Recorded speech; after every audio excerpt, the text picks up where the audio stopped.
안녕하세요. Riding on the Korean wave. Welcome to a brand new week on the Culture Wave. I'm Kwon So-ah in Seoul. Explore with us Korea's culture from all aspects and stay up to date with K-entertainment with a special focus on K-pop groups today, K-art, K-everything. And we kick off the new week with our co-host Walter Lee joining me in the studio. Hello, Walter. It's been a while. Welcome back. Yes, it has been a while, so welcome back to me. Anyway, hello everyone watching at home. It's great to be back.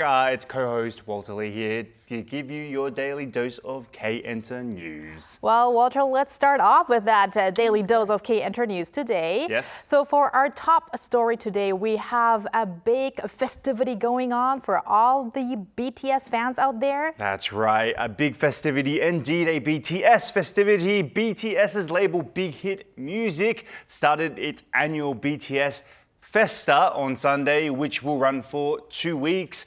The annual festival celebrates BTS's debut, which was back on June 13th in 2013. Now, the online part of the BTS Festa is currently underway and will feature gradual releases of photos, videos, and other content over the next 2 weeks.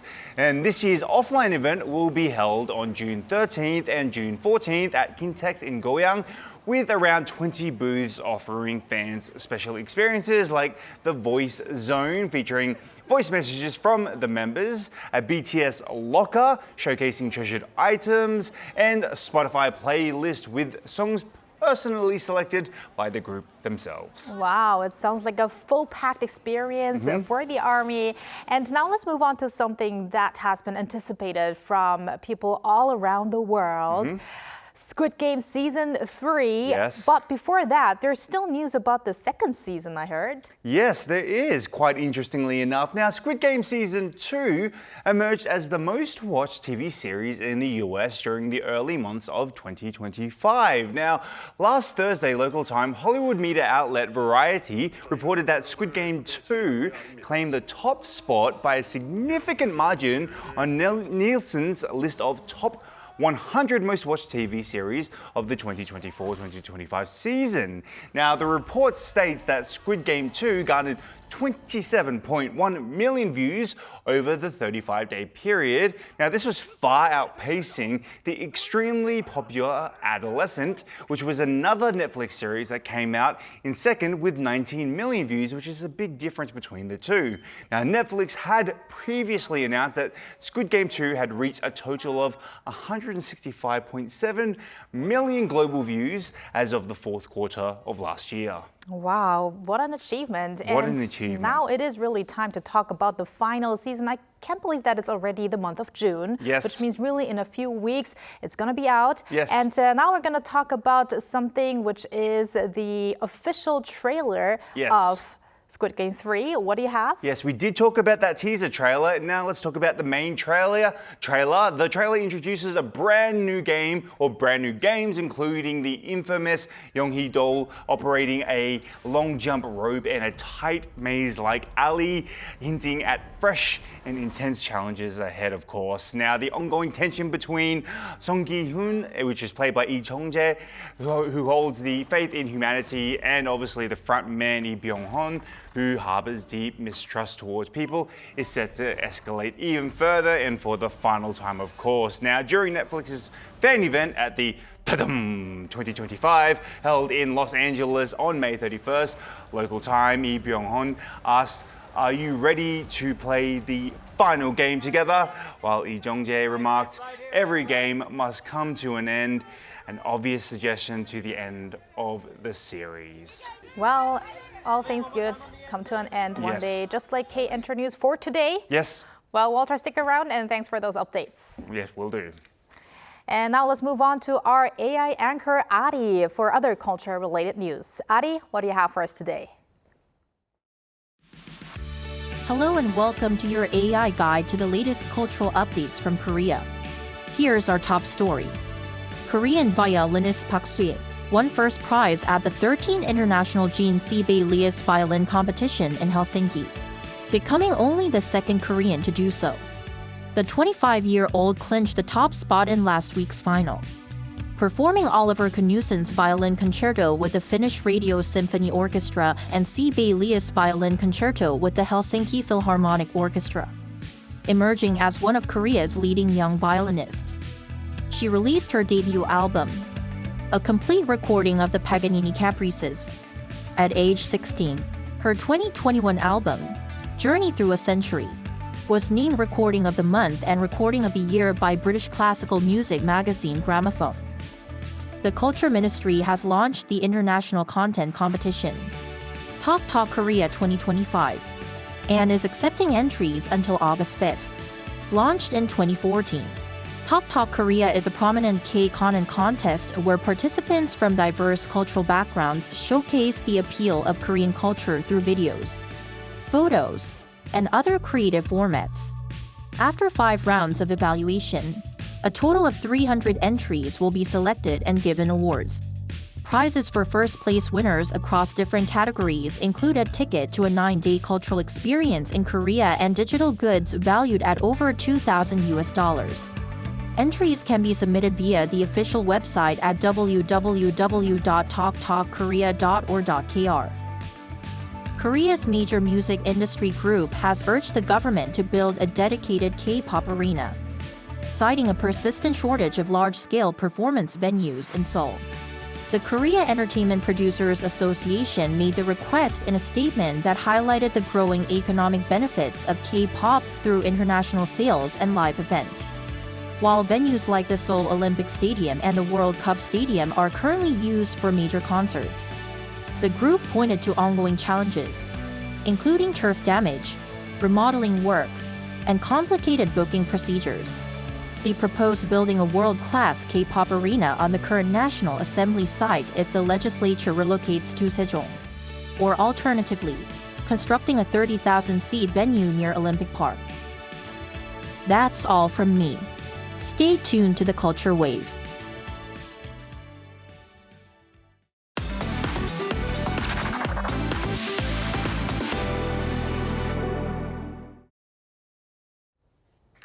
Let's move on to the K-art scene.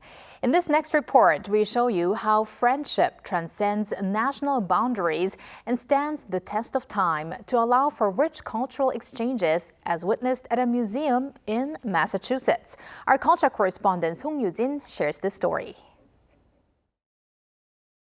Founded in 1799, the Peabody Essex Museum in Salem, Massachusetts, is the oldest continuously operating museum in the United States. It's also the first American museum to purposefully collect Korean art. This month, the museum reopened its newly expanded and more diverse Korea Gallery, named after Yoo Gil-jun, a pioneering Korean scholar and politician. Our relationship with Korea is really based on this diplomatic kind of relationship, as well as cultural exchange. We do believe that Yoo Gil-jun was the first international student to be in the United States. Yoo arrived in America in 1883 as part of Korea's very first diplomatic delegation to the U.S. During his stay in Salem, he developed a close friendship with Edward Sylvester Morse, then director of the Peabody Academy of Science, Pam's predecessor. Yoo later donated his personal belongings, and Morse would go on to acquire over 200 Korean items, laying the foundation for what is now Pam's Korea Gallery. The gallery focuses on Korean art from the early 19th to the 20th centuries. The development was led by Dr. Ji-yeon Kim, who spent 2 years researching, curating, and designing the gallery. This is the period that Korea first opened this door to a wider world. It is not just the story of Yoo Gil-jun and the elite, and also our gallery and our collection contains the lives of so many people who lived that very pivotal period. Nearly 100 Korean art and everyday objects are on display. Among the highlights are an 8-panel folding screen from the early 1800s depicting a grand royal banquet during the Joseon dynasty, meticulously conserved in Korea. This is a newly unveiled family picture of Lee Bum-jin, a Korean diplomat in Washington, D.C., who befriended Edwin Vernon Morgan, one of the first American diplomats posted to Korea. These traditional instruments, senghwang and 장구, were played at the 1893 Chicago World's Fair. What we aim to do at the museum is, to create an environment and an experience in which people can become more curious about, the larger world, their place in it, seeing what we do share, and really what makes something individual and distinctive. At the same time, the gallery offers visitors a deeper window into Korea. Give this very valuable opportunity to people who know Korea only through K-pop and popular culture, and give them more insight about the history, where this originated from. Some friendships grow stronger over time. The bond between Yoo Gil-jun and Edward Sylvester Morse has endured for well over a century, evolving into this one-of-a-kind cultural exchange between their countries. 송유진, 아리랑 뉴스.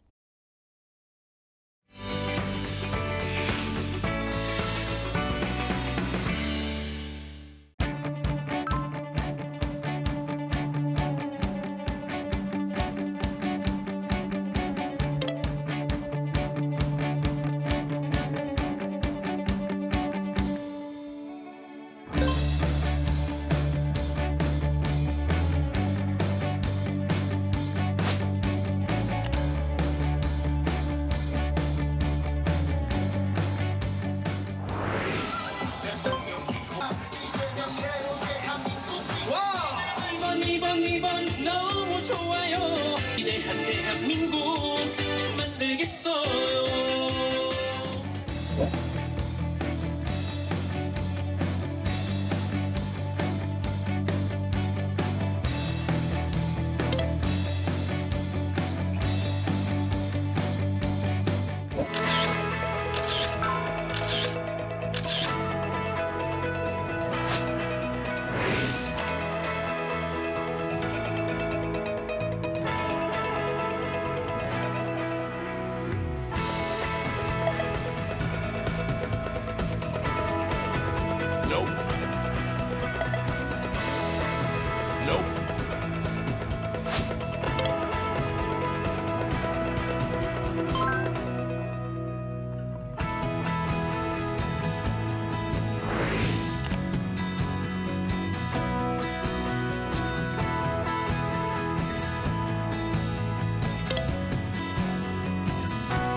The K-pop industry is dominated by girl groups these days, evident in music charts and concert ticket sales, in performance lineups at university festivals, and their global fan base.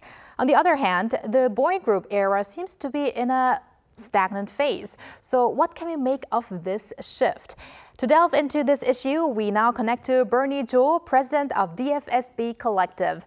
Hello, Bernie. Hello, Bernie. No, it's good to be back from LA. Great to have you on the show. Now, let's start with this rising dominance of girl power in the K-pop market. Do you feel it happening around you, and in what way? Well, again, I think this is really an issue of, is it perception or is it reality? And from a perception standpoint, it definitely feels like the women of girl bands seem to be grabbing more headlines, more chart success, more buzz, more hype and whatnot. But when we look at the data and when we analyze the data, it turns out the perception is very much reality. If we look at two metrics out there, one is the local charts, specifically the circle charts. When we look at the top 20 songs of last year, it turns out roughly 65% of the top 20 songs of last year were from female artists, be it solo, be it band, or be it solo efforts of band members. When we look at Spotify and we look at their Wrapped 2024 biggest songs of the year, it turns out 50% of the top 10 or top 20 songs were also from female artists. So, for the many years we've seen boy bands and male artists dominate, the women have really pulled up and come out strong. So at the very least, half, if not more, of the biggest and best songs of 2024. And it seems like the momentum is rolling strong through 2025. It seems like the girls are on top. The women are controlling the shots right now. That's really interesting, and just by my observation as well, like boy groups used to have a bit of a bigger impact back in the past. I mean, obviously we have the BTS movement, we have the Big Bang movement, Super Junior, etc. Why do you think we are seeing this shift in popularity? Well, I think when we talk about boy bands, we can't just look at them as sort of a group unit. As much as people want to sort of say or perhaps maybe dismiss or diss the fact that boy bands, may not be as dominant in terms of the headlines, we have to look sort of at a new iteration of boy bands, which is the subunits or the solo efforts of boy bands. If for whatever reason, some of them may have to go to the military or whatnot, if you add up the numbers and if you look at the chart success, it seems like there's almost a bit of a divide and conquer sort of strategy at play where, for instance, if we take, for example, BTS, yes, they were on hiatus and they're going to be, coming back soon. But during that hiatus, each and every one of those members did incredibly well as solo artists. And when we add up those numbers and those chart rankings, I think it's safe to say they did as well or perhaps even better than when they were a band. And so I think what we're starting to see as sort of an evolution of K-pop is boy bands and girl bands will continue to exist, but extensions of that boy band and girl band success are manifesting themselves through subunits and through solo efforts. And so I think that boy bands, yes, might have taken a bit of a dip, but in terms of if we look at, and more importantly, study and appreciate the solo efforts and the subunit efforts, boy bands are still very strong. It's just we're seeing them in different sort of iterations. Very interesting. But maybe this has also got to do with the reason why we're seeing a dominance in girl groups. K-pop's main consumers are female, but I realize that boys, like males, seem to be listening more to girl groups, but females seem to be listening to both girl groups and boy groups. And it seemed that in many of those cases, they choose to purchase physical albums and also merch, what we refer to as gutsu here in Korea. So what's behind this passion of these female fans? Well, it doesn't matter what industry or what sector. I got to say it's a fact. It's just that female consumers tend to spend more money and arguably are more stylish, savvier, and perhaps even smarter. They're very dedicated. They're very passionate fans when it comes to specifically music. And again, unlike male fans, it seems like their appeal is not only to their favorite boy bands and male artists, but also it applies to female artists and girl bands. Now, what's really fascinating and interesting is how well K-pop does. Right now, if we look at the top 20 best-selling CDs in the world, over 80% of the best-selling CDs in the world were K-pop CDs. If we look at even the number one music market, the USA, the top-selling top 10 CDs in America were K-pop albums.